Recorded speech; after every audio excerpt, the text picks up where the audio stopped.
Elliot Rosewater for the KPXC Radio, live on the streets of Coronado.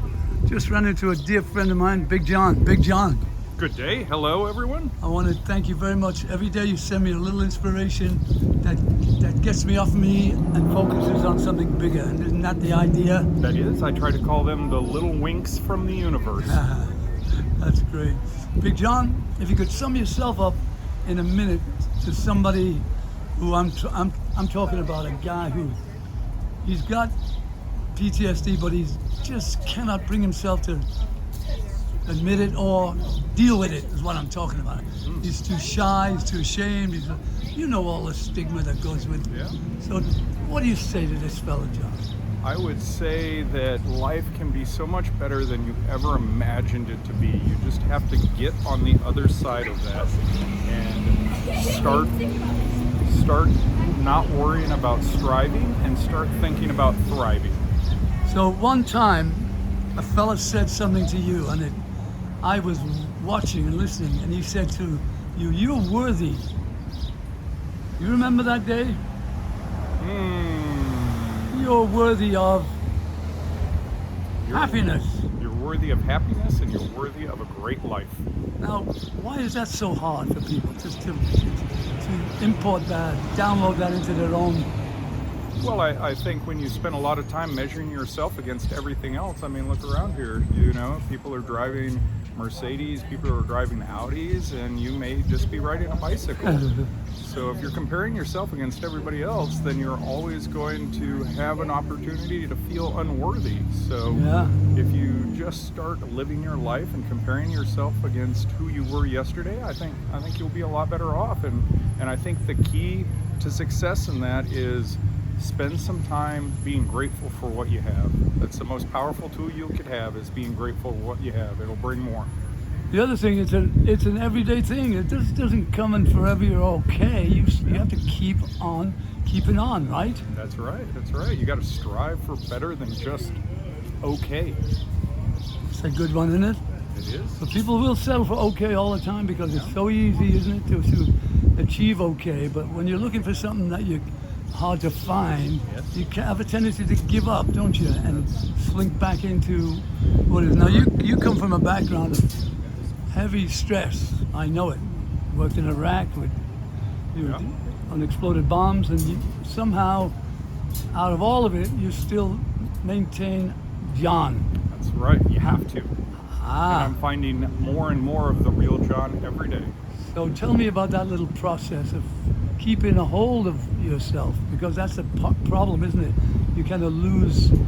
Well, I think so many people just don't know who they are in the first place, and that's part of the process, is stripping away society, stripping away all the labels, all the judgment, getting to who you really are, that little spark inside that some people call the God spark.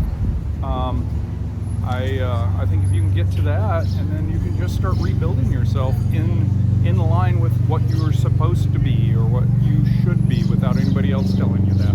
That's what I'm striving for. One of my main obstacles, not for me, but for the people I work with, it's almost like they're okay, and then suddenly they forget everything nice that happened, and they fall down into this phenomenal fit of depression, and they just don't know why, and they vow not to do it, but they do it. Now, can you explain?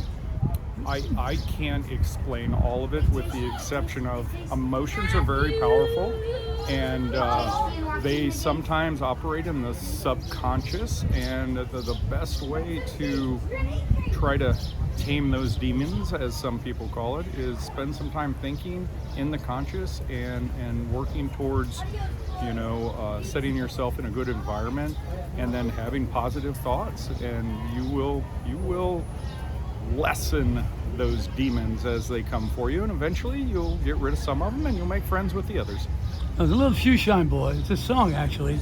Got the lowest job in the world. He just is polishing people's shoes. And the fella asked him, "How do you not get depressed? Or what happens when you get depressed?" He said, "I get rhythm." And he said, "What?" And he starts slapping the shoe with the polish. And the next thing you know is dip it, dip it, dip it, dip it. So rhythm is important. Music is important. And so it's kind of like a form of self, not hypnosis as much as putting yourself into a place through song and joy, Yeah, that even though you're down there, you can rise up. very true. Big John, it's always a pleasure. It's and an you're, honor. You're It's always an helpful. honor. Can you tell me where you get those little inspirations you send me every day? I get them from the universe. Because they mean so much. Because they're short, succinct, they get to the point right away.